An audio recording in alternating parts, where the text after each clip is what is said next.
alegria. A sua vida é mesmo de admirar.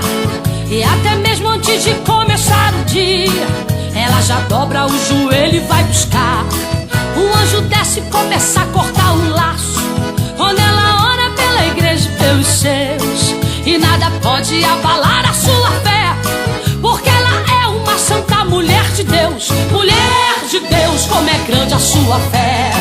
Ela guerreia e recebe a vitória. Mulher de Deus, vem o vento que vier, está de pé, a sua vida é só vitória.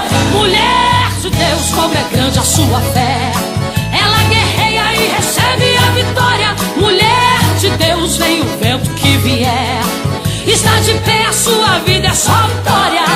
A sua vida está sempre ocupada, tá consagrada, sempre pronta pra lutar, pois sua vida é uma vida dedicada, cuidar da obra do Senhor e do seu lar.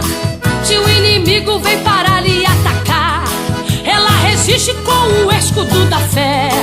O inimigo sai correndo e dizendo: eu não suporto, é fogo por essa mulher. Mulher de Deus, como é grande a sua fé. Ela guerreia e recebe a vitória. Mulher de Deus, vem o vento que vier, está de pé, a sua vida é só vitória. Mulher de Deus, como é grande a sua fé. Ela guerreia e recebe a vitória. Mulher de Deus, vem o vento que vier, está de pé, a sua vida